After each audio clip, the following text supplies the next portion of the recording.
Thank you very much, rapporteur spécial des Nations Unies sur la torture. Merci beaucoup pour ces mots puissants.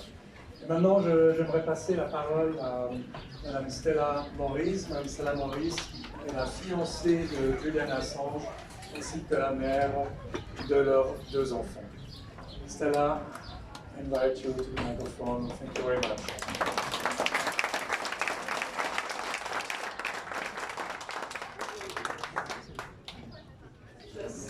Can you hear me? Hello?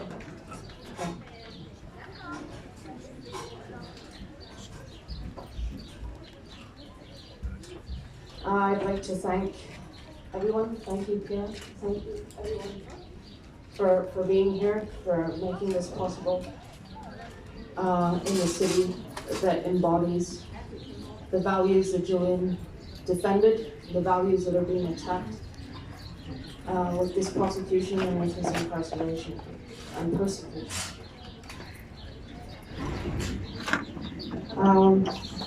It's the first time that I see the statue. I've seen it in pictures before, but it's the first time I see it in person, and it's also the first time I see Julian's likeness in 3 dimensions since the 6th of January.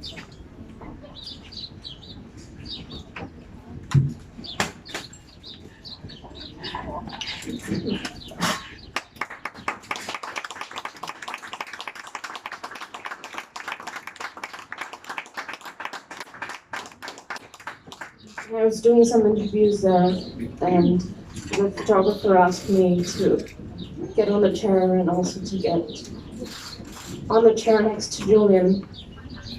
So I climbed up quite precariously and kind of held on to Jolien, and I couldn't avoid taking his hand.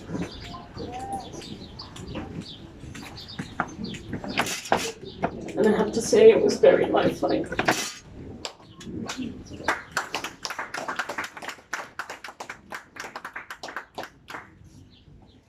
Jolien hasn't seen his kids since October, when the prison went into lockdown.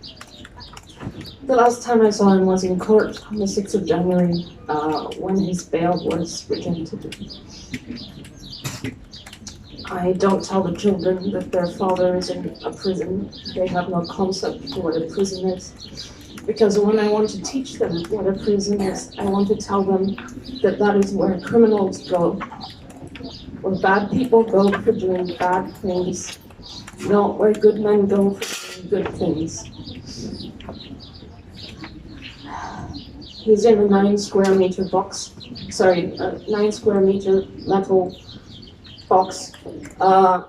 He's been there for 2.5 years, even though he won his case at the lowest court in January.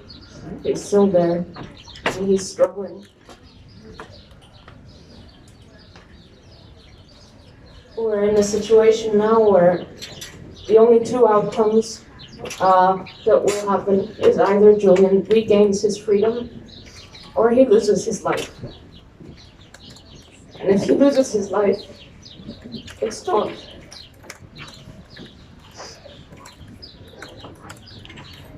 It's not because he's suicidal, it's because they're killing him.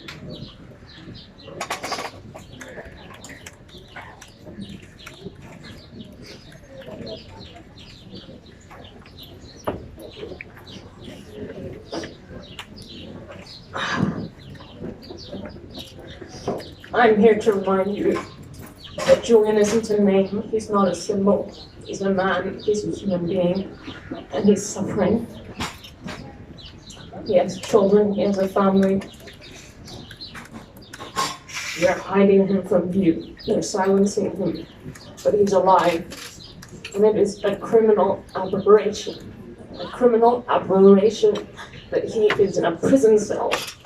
In no sane world should Julian Assange be in a prison cell for revealing the state's crimes, concrete evidence of state crimes, the same state that is trying to extradite him, and so far has kept him in some form of deprivation of liberty for a decade. I spoke to Julian the other day, we can speak at least, and I was in the supermarket and I was doing a checkout in this automatic checkout, and he asked me, what is that? Because he hadn't seen the automatic checkout.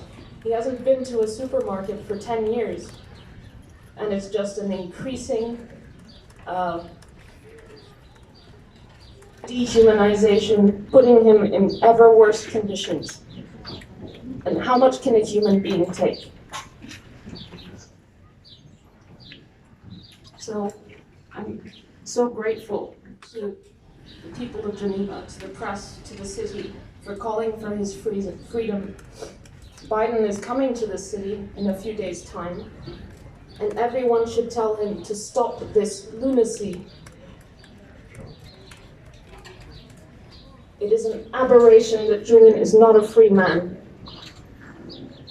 In no sane world can this be normalized.